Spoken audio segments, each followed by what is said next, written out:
Bonsoir et bienvenue à tous. Dans l'actualité de ce lundi, François Fillon condamné à 2 ans de prison ferme et à une lourde amende. 3 ans avec sursis pour son épouse Pénélope. Ils étaient poursuivis pour emploi fictif. L'ancien Premier ministre a fait appel. L'irrésistible poussée écologiste aux élections municipales, les Verts l'emportent notamment à Lyon, Bordeaux et Strasbourg. La droite et le Parti socialiste résistent. L'abstention triomphe. Reportage dans quelques minutes. Le gel des nouvelles zones commerciales en périphérie et la relance des commerces de centre-ville, mesures préconisées par la Convention dite citoyenne. Vous verrez comment cela pourrait changer notre vie quotidienne.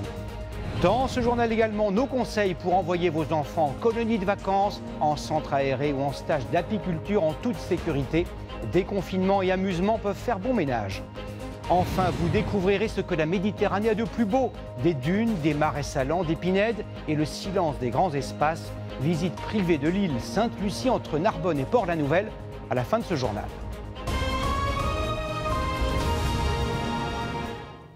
C'est une affaire qui a ébranlé la campagne présidentielle de 2017. 3 ans après les faits, François Fillon a donc été reconnu coupable de détournement de fonds publics. La peine infligée est sans précédent pour un ancien Premier ministre, d'autant plus qu'elle s'accompagne d'une amende de plus d'1 700 000 €. Thibaut Malandrin, Alexandre Guillet et Régis Rouanet. Quand il entre dans la salle d'audience, accompagné de son épouse, sans doute François Fillon y croit encore. Une relaxe, ou en tout cas une peine qui lui évitera la prison. Mais le tribunal correctionnel va au contraire rendre une décision sévère. Historiquement sévère pour un ancien Premier ministre, selon son avocat. 5 ans de prison, dont 2 fermes, 375 000 € d'amende et 10 ans d'inéligibilité. On a écarté les faits, on a écarté les témoignages, on a simplement voulu condamner extrêmement sévèrement en faisant fi, je dirais, de tout, du dossier, des éléments qui ont pu être apportés, des éléments qui ont pu être débattus pour justifier une condamnation pourtant injustifiable. Le couple Fillon repartira sans dire un mot.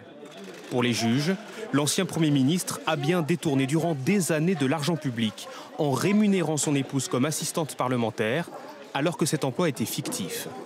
François Fillon a commis un manquement non seulement à son devoir de probité, laquelle devait être irréprochable, mais également à celui d'exemplarité qui s'attachait à ses fonctions. Pénélope Fillon est condamnée pour sa part à 3 ans de prison avec sursis, 375 000 € d'amende et 2 ans d'inéligibilité. Les prévenus doivent également verser plus d'1 million € de dommages et intérêts à l'Assemblée nationale en réparation du préjudice. Mais toutes ces sanctions sont pour le moment mises entre parenthèses. Ces sommes ne sont pas susceptibles d'être mises à exécution, leur sort dépendant de l'issue de l'appel. Elles ne sont donc pas exécutoires tant que la Cour d'appel ne se sera pas prononcée. Si la peine de 2 ans de prison ferme est confirmée en appel, elle sera exécutée et François Fillon devra aller en prison.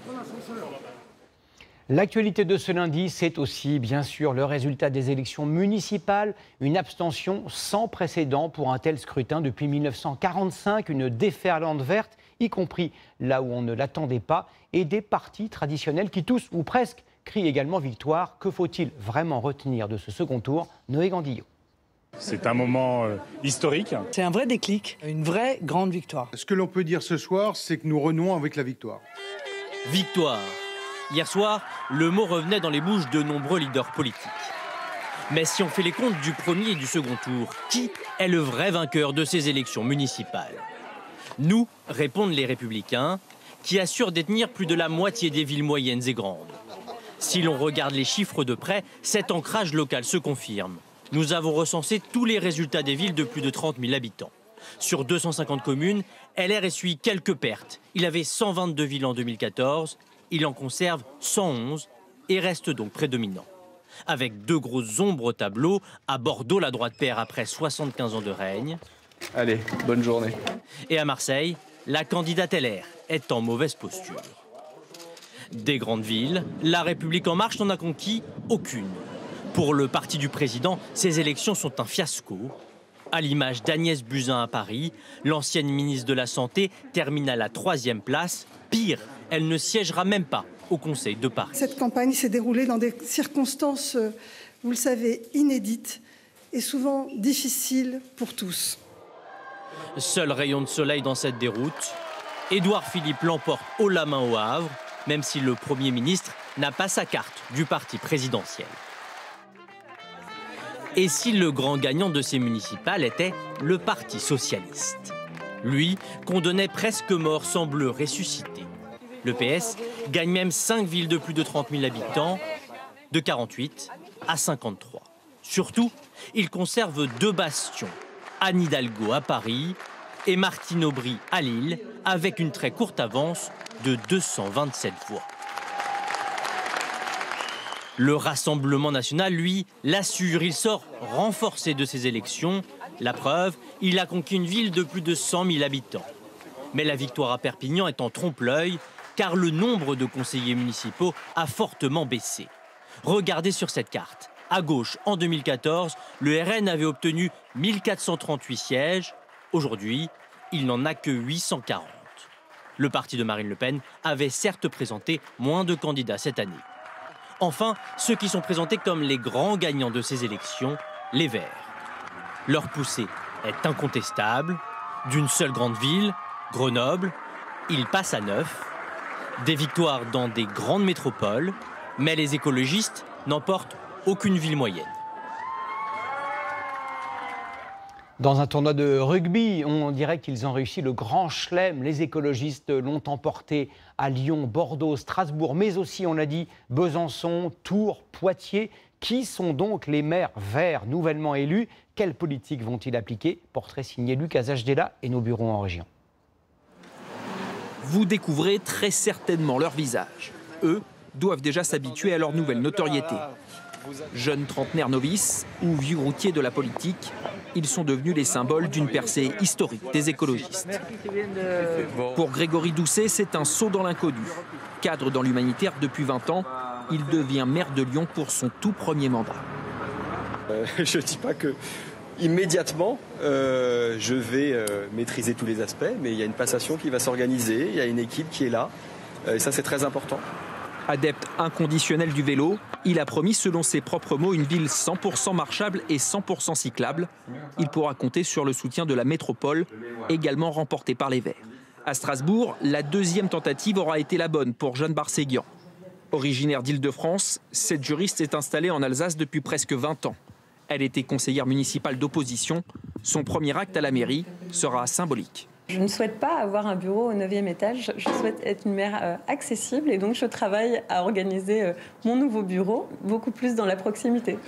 Symbolique également, la nouvelle génération élue à Poitiers. Léonore Monconduit, tout juste 30 ans, prend le pouvoir dans l'une des villes les plus jeunes de France. Bonne chance à vous. Mais n'allez pas dire à cette conseillère régionale qu'elle manque d'expérience. J'ai l'expérience des institutions, alors à l'échelle régionale, mais ça donne quand même une certaine expérience de la vie à l'intérieur d'une institution publique. Pas besoin d'être un expert de la politique pour avoir de bonnes idées et un projet de qualité. L'expérience, Pierre Urmic n'en manque pas. Surnommé le ver de service par Alain Juppé, il siège au conseil municipal depuis 25 ans dans l'opposition. J'ai tout fait pour ne pas me laisser enfermer dans ce rôle d'opposant. Et dès le début de la campagne, beaucoup de mes amis m'ont dit, écoute, maintenant il faut que tu sortes de ce rôle-là, il faut que tu endosses le costume du maire. Un costume et une écharpe que cet avocat obtient finalement pour sa 6e candidature à la mairie de Bordeaux. Des candidats écologistes élus, notamment grâce au suffrage d'électeurs qui jusqu'à présent n'avaient jamais voté vert. C'est le cas notamment à Lyon. Qui sont ces nouveaux convertis et quelles sont leurs motivations? Reportage Mathilde Guénégan et Maude Gatineau. Marie-Pierre est consultante en informatique. Chaque jour, elle utilise les transports en commun. Habituellement, elle ne vote pas pour les écologistes. Alors aujourd'hui, ce qu'elle attend d'eux est assez clair. La gratuité des transports, ça favoriserait certainement l'utilisation des transports. Alors c'est comme pour les vélos, après qui dit plus d'usagers, dit forcément peut-être renforcer certaines fréquences, etc. Marie-Pierre aimerait aussi que ces grandes places bétonnées deviennent plus vertes pour mieux supporter la chaleur en ville. Il y a certainement des zones effectivement où la fraîcheur serait la bienvenue et donc la végétalisation pourrait être un outil pour que ce soit plus agréable. Autre problème pour certains, la place de la voiture en ville. Devant cette brasserie, le passage est incessant. Pollution, nuisances sonores, c'en était trop pour son gérant. Hier, Mohamed a voté vert pour la première fois de sa vie, avec une idée bien précise en tête. Beaucoup moins de voitures, c'est faisable. Le passage de voitures, il gêne énormément. l'activité, notre activité, la vie pour nos enfants. Pauline est commerciale. Elle non plus n'a pas toujours voté pour les Verts. J'ai 2 petites filles, dont une qui va à l'école, c'est pour elle, que j'aimerais bien que la ville prenne un vrai tournant vers l'écologie. La proposition qui l'a convaincue, le 100% bio dans les cantines scolaires. Je fais attention à la maison à ce que mangent mes enfants. C'est bien la cantine, mais le bio, c'est encore mieux. Le nouveau maire de la ville a 6 ans pour tenir ses promesses. Autre élection, autre ville, autre trophée, mais pour le Rassemblement national, Louis Alliot sera le prochain maire de Perpignan, seule ville de plus de 100 000 habitants conquise par le parti de Marine Le Pen. Avec quelles promesses et quel programme? Reportage sur place, c'est Céla Bougriot et Antoine Pocry. 20 ans qu'il briguait ce mandat. Dans son QG de campagne au lendemain de sa victoire, Louis Alliot ne perd pas une minute et se montre déjà au travail. On la décale le mercredi 15. Voilà. L'ex numéro 2 du RN hérite d'une ville minée par le chômage. Un tiers de la population vit sous le seuil de pauvreté. La priorité affichée, c'est de redresser l'économie. Tout ce qui va être de nature à redynamiser le commerce de centre-ville, l'installation des entreprises, évidemment avec l'agglomération, avec la communauté urbaine, puis la sécurité, parce que s'il n'y a pas de sécurité, il n'y a pas de prospérité. Donc ça va être les 2 grands axes de l'action immédiate. Depuis 1959, la cité catalane n'avait connu que 3 maires, tous de droite, avec des soupçons récurrents de clientélisme, ce qui a laissé des traces chez les Perpignanais. Vu la misère et le copinage qui existe dans cette ville, que les nouveaux se tiennent bien. On va les observer forcément. On les tient à l'œil. Puis je le dis franchement, je suis ravie. C'est une bonne nouvelle? Ouais, pour moi, c'est une bonne nouvelle. Je crois qu'il va mettre de l'ordre, puis c'est tout. Il y en avait à Perpignan, il y avait besoin de quelqu'un comme lui. Et dans la rue, donc, pas d'effet de sidération, pas même du côté de ceux qui se sentent bien loin des idées du Rassemblement national. Je suis pour que la démocratie, l'étiquette Rassemblement national, bon évidemment ça va peser. C'est le choix des gens, je respecte. Il faut leur laisser le bénéfice du doute. Pour Louis Alliot, le plus difficile reste à venir. Prouver que son parti est capable de diriger une ville de plus de 120 000 habitants.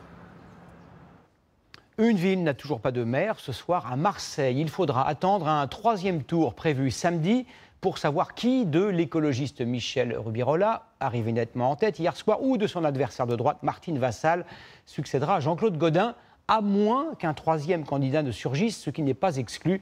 Car à Marseille, en matière de politique comme de football, tout, absolument tout est possible. Éléonore Paillereau, Bastien Auger et Martine Truchot. Au lendemain du scrutin, c'est encore le doute. Moi, j'ai lu partout que c'était Madame Rubirola. Martine Vassal, je crois. Il n'est pas encore élu. La 2e ville de France va devoir attendre pour connaître son maire. Il y a une 3e élection, le samedi 4 juillet. Donc pour le moment, vous savez qu'à Marseille, c'est toujours un petit peu plus long que les autres villes. Une fois de plus sur le Vieux-Port, le suspense continue. Celle qui est arrivée en tête du second tour avec 38% des voix, la voici, Michel Rubirola, candidate d'une alliance de gauche et d'écologistes. Elle est la surprise de ces municipales. Et pourtant, les portes de la mairie ne lui sont pas encore ouvertes. Le scrutin ne nous livre pas un verdict clair. La victoire a été difficile, elle n'en est que plus belle. Il faut 51 conseillers municipaux pour obtenir la majorité. Hier, Michel Rubirola n'en a obtenu que 42. Mais pour ses partisans, son score a déjà un goût de victoire. Elle va devoir trouver des alliés pour accéder à la mairie. Une poignée de conseillers municipaux indépendants qui joueront peut-être les arbitres. Des conseillers pivots que la droite essaye aussi de convaincre. La candidate Martine Vassal est arrivée en seconde position avec 30% des voix. Elle ne s'avoue pas vaincue. Ce soir, je n'ai pas perdu. Ce soir, il n'y a pas de majorité à Marseille. Ce soir, il n'y a pas de maire à Marseille. Pas de maire à ce stade, mais une semaine faite de calculs politiques et de tractations en coulisses. Le premier conseil municipal est prévu samedi. Il pourrait faire basculer la mairie à gauche, dans cette ville dirigée par la droite depuis 25 ans. Un scrutin, je vous le disais, marqué par une abstention historiquement haute, 58,4%. Mais dans certaines communes, le désintérêt pour ce scrutin a été encore plus grand. Bonsoir Camille Collin. Bonsoir. Dans quelle ville, dans quelle commune s'est-on le plus abstenu hier? Alors ce sont surtout des grandes villes. Regardez cette sélection à Roubaix, à Mulhouse, à Villeurbanne. Dans ces villes, plus de 3/4 des électeurs ne sont pas allés voter. C'est un phénomène qu'on retrouve sur l'ensemble du territoire. toutes les grandes villes, ou presque, affichent un taux d'abstention supérieur à 60%. Sauf une petite poignée. Regardez ces points verts. Toulouse, Perpignan, par exemple, des villes où il y avait du suspense et où l'abstention régresse même par rapport au premier tour. Mais dans tous ces cas, Camille, même dans ces grandes villes, ces maires ont été élus finalement avec assez peu de voix. Rendez-vous compte, Édouard Philippe, Premier ministre, a été réélu au Havre avec près de 18 000 votants. Ça représente une personne sur 5 inscrite sur les listes électorales. C'est un peu plus d'une personne sur 10 pour Martine Aubry à Lille, qui elle est réélue avec un peu plus de 15 000 votants, et un peu moins de 2 sur 10 pour Emmanuel Denis, l'une des surprises écologistes à Tours, donc, et on voit que le constat est global, c'est-à-dire que l'abstention, le taux d'abstention a bondi de 21 points par rapport au second tour des élections municipales il y a 6 ans. Merci beaucoup Camille pour cette analyse chiffrée. Sans attendre, Emmanuel Macron a déjà en partie répondu à cette poussée écologiste. Il recevait aujourd'hui à l'Élysée les 150 membres de la Convention dite citoyenne sur l'environnement. Il a annoncé qu'il conserverait 146 des 149 propositions et a d'ores et déjà abandonné la limitation de vitesse à 110 km/h sur les autoroutes. Emmanuel Macron qui a en revanche promis d'investir 15 milliards d'euros en 2 ans pour une économie plus verte. Il a également évoqué la possibilité d'organiser 1 ou 2 référendums en 2021. Sur ces questions, écoutez-le un court instant. On doit remettre l'ambition écologique au cœur du modèle productif. Le défi climatique nous impose de faire beaucoup plus. Au fond, ce que vous nous dites, c'est que le temps est venu de faire, d'agir. Autre mesure préconisée par cette assemblée de citoyens, un moratoire, c'est-à-dire un gel des nouvelles zones commerciales en périphérie des villes. Il y en a déjà plus de 800 en France. Le but est bien sûr de protéger les commerces de centre-ville. Quelles sont les solutions concrètes? Regardez ce reportage tourné à Évreux et à Béthune par Patrick Ninine, Thierry Coiffier et Marion Fiat. En quelques années, le centre-ville d'Évreux s'est vidé de ses commerces. Ce magasin de vêtements a fermé il y a 2 semaines. C'est une boutique qui, monsieur n'a pas réussi à s'en sortir. C'est dommage, il avait plein de dynamisme, plein de choses, des super beaux produits, mais plus la clientèle.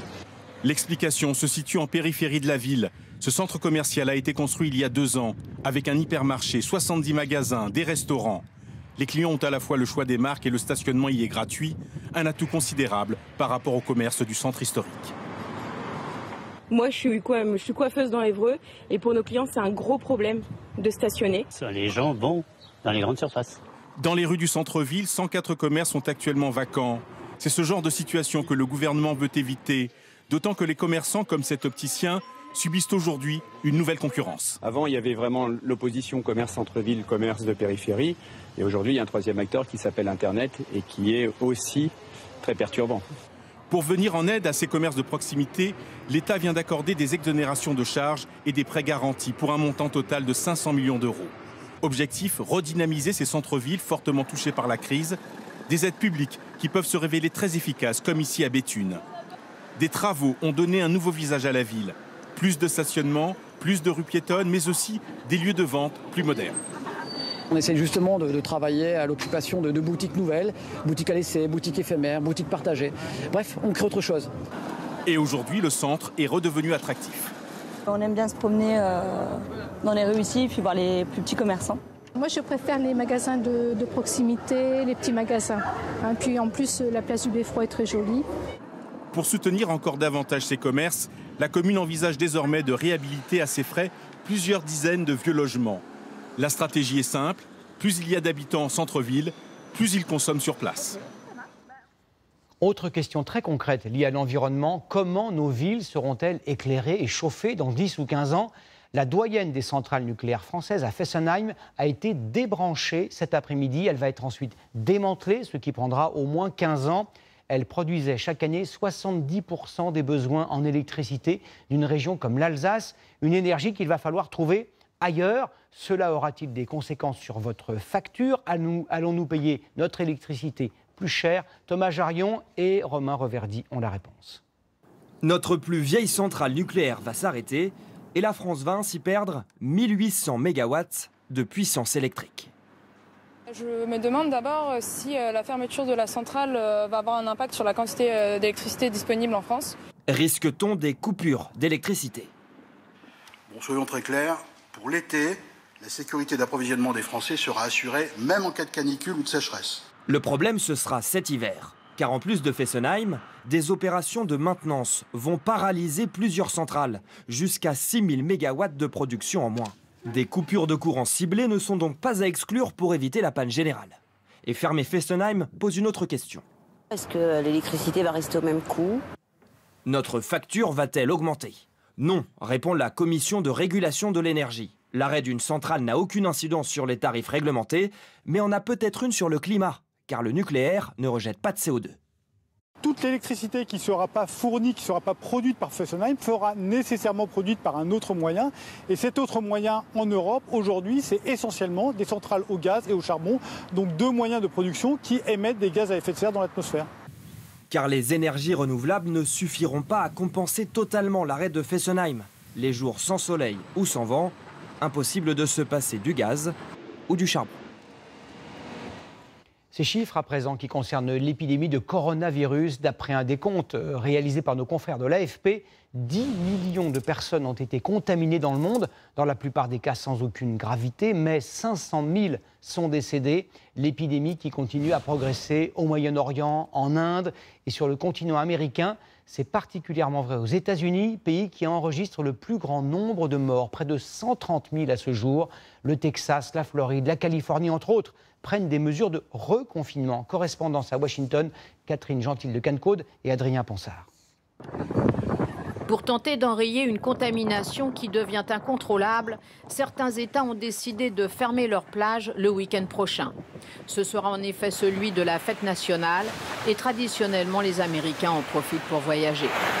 Le risque de laisser venir des foules dans les stations balnéaires est trop grand, avec certains vacanciers toujours inconscients du danger.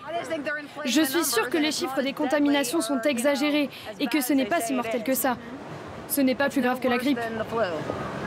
Il suffit pourtant de regarder cette courbe pour comprendre l'accélération de la pandémie ces dernières semaines. Dans certains États, les hôpitaux sont déjà quasiment arrivés au maximum de leur capacité et le ministre de la Santé se veut on ne peut plus clair.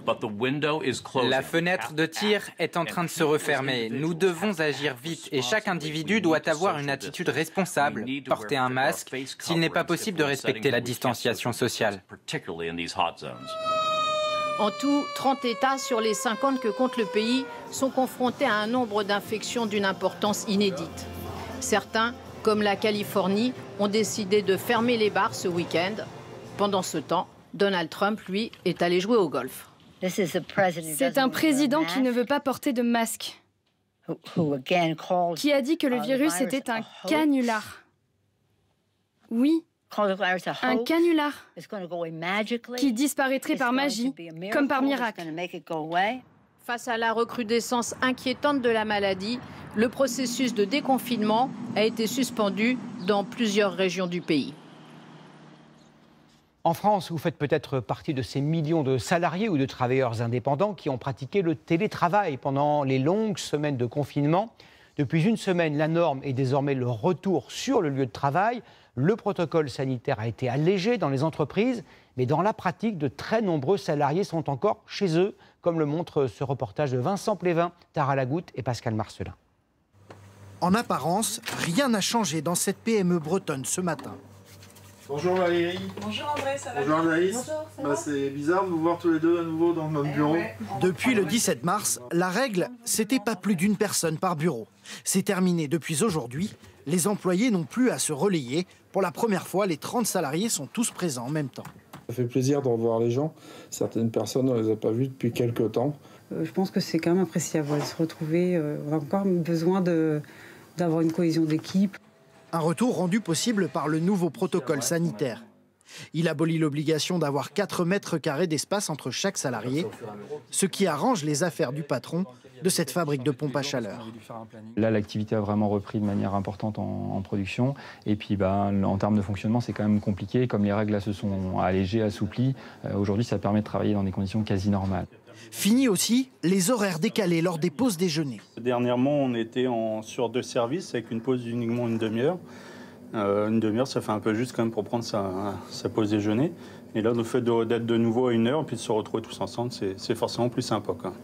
4 personnes dans une même pièce, vous ne verrez pas ça chez ce site comparateur de prix. On a des bureaux vides, donc des collaborateurs qui sont aujourd'hui en télétravail. C'est le cas de la majeure partie des 35 salariés. 8 d'entre eux sont tout de même présents cet après-midi. Un par bureau, c'est la règle. Et ça ne devrait pas changer avant septembre. En fait, on voit qu'il y a des clusters de Covid qui ressurgissent ici et là. Je préférerais vraiment que ça n'arrive pas chez nous. Comme son activité le permet, ce jeune patron va prolonger l'expérience télétravail, quitte en fin d'année à s'interroger sur l'intérêt de garder tous ces mètres carrés inoccupés. Eux font partie des grands oubliés de ce déconfinement. Les cabarets, les boîtes de nuit qui emploient des milliers de salariés en France ne peuvent toujours pas recevoir du public. Cette interdiction devrait rester valable au moins jusqu'en septembre. Pour de nombreux établissements, la faillite est quasi certaine. Reportage Justine Corbillon, Arnaud Etcheverry et Olivier Steinbach. Ce patron de club fait partie des plus chanceux. Grâce à son énorme terrasse extérieure, il va pouvoir rouvrir son établissement.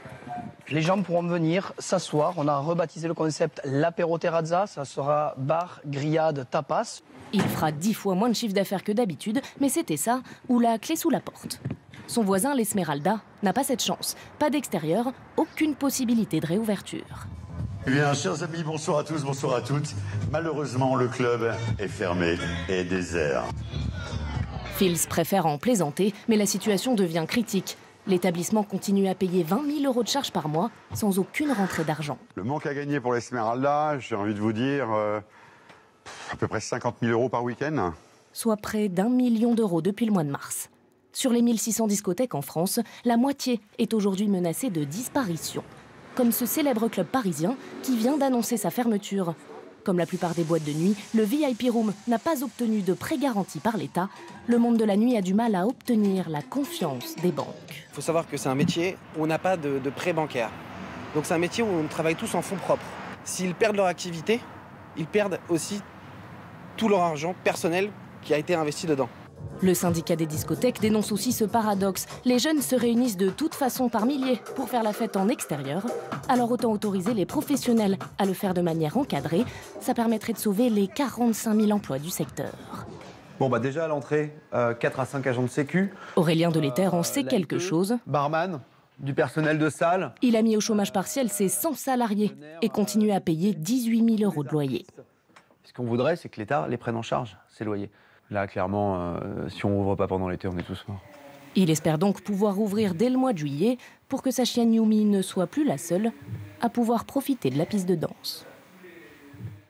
À 5 jours des grandes vacances, vous vous demandez peut-être comment occuper vos enfants alors qu'ils sont déjà restés 3 mois à la maison. Certains organismes ont trouvé la solution en proposant des séjours adaptés, notamment pour rattraper les longues semaines passées loin des bancs de l'école. Anthony Lebose, Bruno Poiseuil et Maude Gatineau vous donnent quelques idées dans le grand format de ce 20h. Les vacances, les enfants les attendent avec impatience. Mais comment vous, parents, allez-vous les occuper ? En camping. On va les mettre au centre de loisirs un petit peu. Ça va être la plage. On l'envoie chez mon oncle. Après la crise sanitaire, à quoi ressembleront les vacances d'été ? Qu'avez-vous prévu pour vos enfants et quelles activités pourront-ils pratiquer ? Nous voici sur le site d'une des colonies de vacances studieuses mises en place par l'État. Elles seront destinées à plus de 250 000 enfants partout en France. Pour chaque jeune, l'État financera le séjour jusqu'à 80%, avec un objectif, apprendre en s'amusant, mais rassurez-vous, on ne va pas recréer de la classe pendant les vacances. Au programme donc, mêler le sport et l'enseignement. On peut aussi amener les enfants à faire des excursions, par exemple sur des activités nautiques, d'étudier la nature, la faune, la flore, et les amener à découvrir le patrimoine culturel, historique, architectural de la région. Dès le 12 juillet, 36 enfants seront accueillis ici chaque semaine, répartis par groupe de 4 dans les chambres. Mais consignes sanitaires obligent, il va falloir faire des sacrifices. Pour les booms, comment on va faire ? Alors la boom, pour le moment, c'est vrai que ça va être compliqué de l'organiser. Donc nous, on va juste adapter le programme en proposant une veillée avec différentes activités pour finir le séjour en beauté. Cet été, les inscriptions en colonies de vacances sont en perte de vitesse. Une aubaine pour les accueils à la journée comme cet atelier scientifique. Du coup, je vérifie s'il y a bien les polycopiés. Par jour, comptez 6 € par enfant et par activité. En juillet, plus de 1000 jeunes sont déjà inscrits. Le nombre d'inscrits a triplé. Le nombre d'ateliers, le nombre de journées et évidemment le nombre d'animateurs que je vais devoir embaucher. Je vais te le faire en 2 secondes. Joshua, 8 ans, est un habitué des colonies de vacances. Cette année, sa mère en a décidé autrement. Du coup, où est-ce que tu vas aller à la place d'aller en colo? Je vais aller au centre de loisirs. Encore inquiète de la situation sanitaire, c'est un choix plus rassurant. Parce que je les dépose le matin, je les récupère le soir. Donc je garde le contrôle sur le fait, s'il y a quoi que ce soit, de les remettre ou pas le lendemain. Et il va quand même s'amuser, il y aura des activités comme d'habitude. Joshua, lui, s'y voit déjà.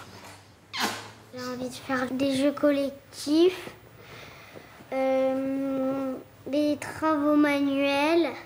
Alors, à quel tour? Un engouement pour les centres de loisirs, comme ici à Rueil-Malmaison en région parisienne. Nickel. Vous allez avoir plein d'abeilles autour de vous. Où les enfants se transforment en apiculteurs. Les garçons, il faut mettre des vistons. La municipalité a mis en place ce centre dédié à l'environnement, quasi complet cet été. Comptez entre 14 et 89 € par semaine pour que vos enfants cohabitent avec une colonie d'abeilles. Ah bah tiens, venez voir, c'est intéressant ce qui se passe ici. Oh, le miel! Expérience découverte en pleine nature, à 2 pas de chez soi. Mais il est super léger. Cet été, on va faire notre dernière récolte de miel. Et on va faire ça avec les enfants, enfin j'espère le faire avec les enfants. Bon, on va voir si la reine elle est née. Oui. C'est la nature. Et que c'est bien la nature. Ça fait partie de notre planète. Comme elle, près de 60 enfants chaque jour profiteront de ce bol d'air. On va organiser des mini-camps qui seront installés là-bas. Sur 1,5 hectare de terrain. Je pense que pour certains enfants, le confinement, ça a été très très dur, quoi. Le fait d'accéder dans ces structures, c'est un peu contrebalancer ce qui s'est passé avant. L'objectif, c'est de dépayser totalement, quoi. C'est vraiment les sortir du béton.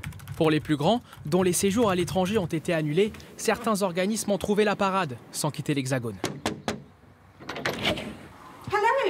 Bienvenue chez les Wharton, non pas outre-Atlantique, mais en Charente-Maritime. Ici, obligation de parler anglais. Florian devait partir 8 semaines aux États-Unis. Ses parents ont trouvé la solution chez cette famille. J'ai regardé des films en anglais avec des sous-titres anglais et j'ai beaucoup parlé et qu'en anglais du coup avec ma famille. Vous trouvez qu'il a progressé en anglais? Ah oui, et il progresse très bien. La famille de Florian a dépensé 850 € pour une semaine d'immersion. Pas question de parler français, y compris lors des activités, et rien n'est laissé au hasard, même la voiture a le volant à droite.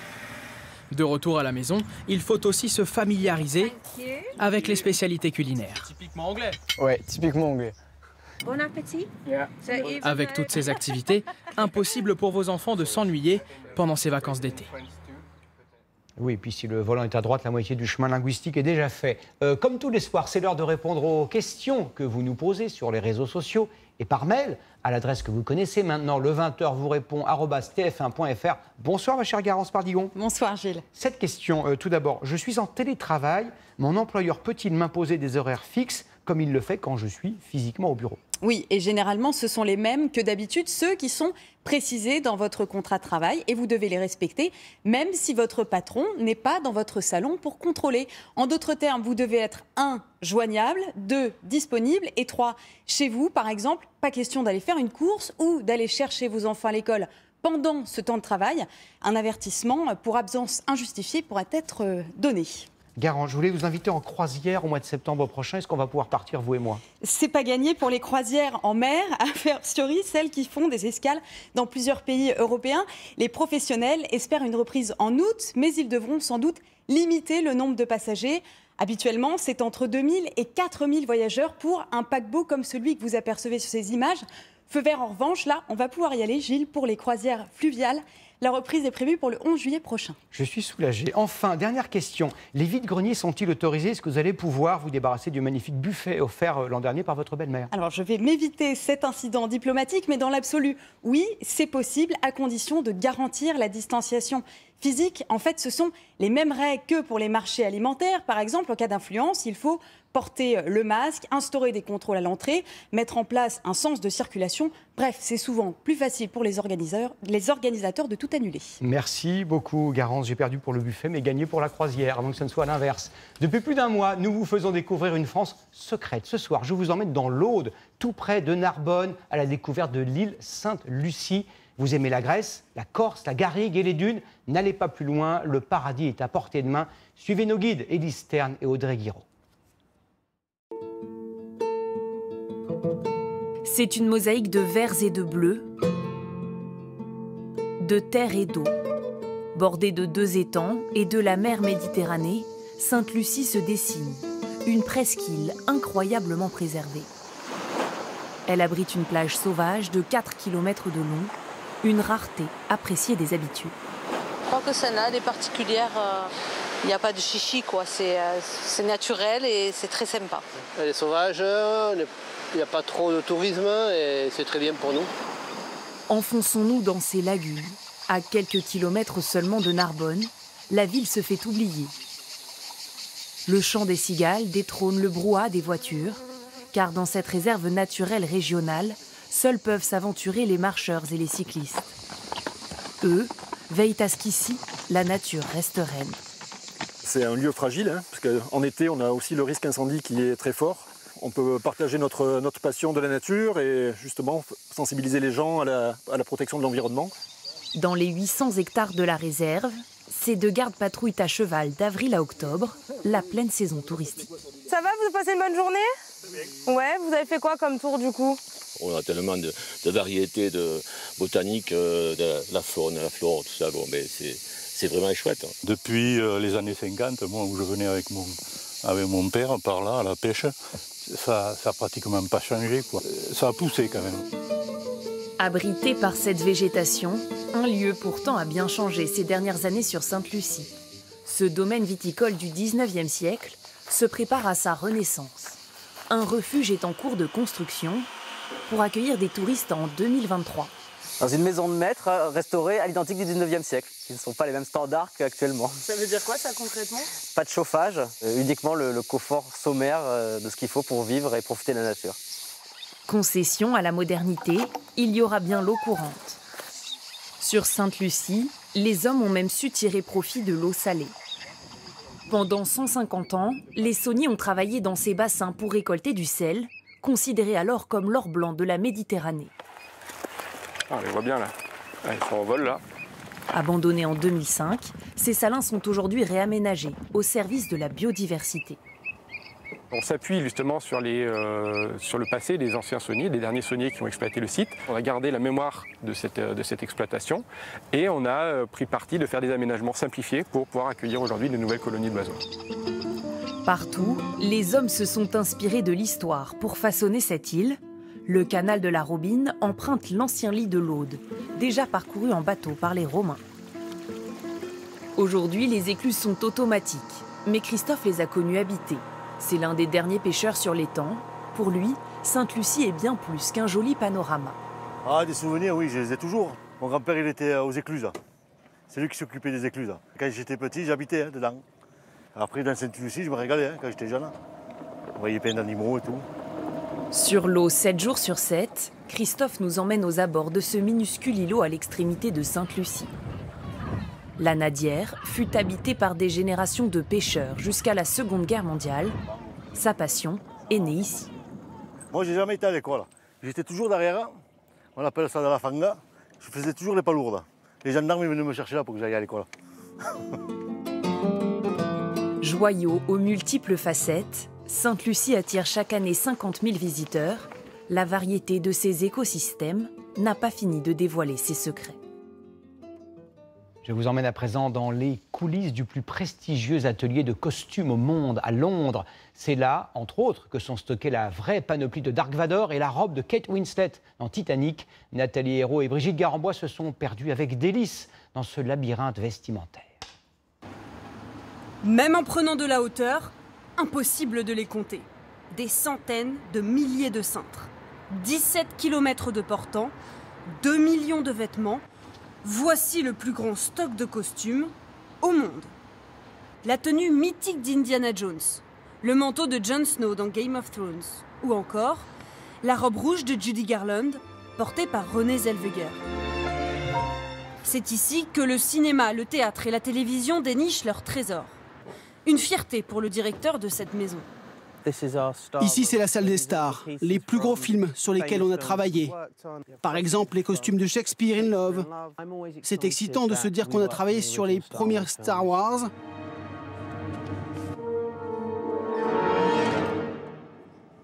Salut à tous. On a aussi fourni certains costumes de Titanic. Un labyrinthe gigantesque qui n'a plus aucun secret pour Emma et Sophie. Qu'est-ce que vous cherchez? Des gilets de l'époque Régence et géorgienne pour garçons. Là, je cherche un pantalon particulièrement léger pour la pluie. Un dressing hors norme, tenue de gladiateur ou soutane. Tabards médiévaux à côté de grands couturiers. Écharpe de football, couvre-chef en tout genre, robe de princesse évidemment.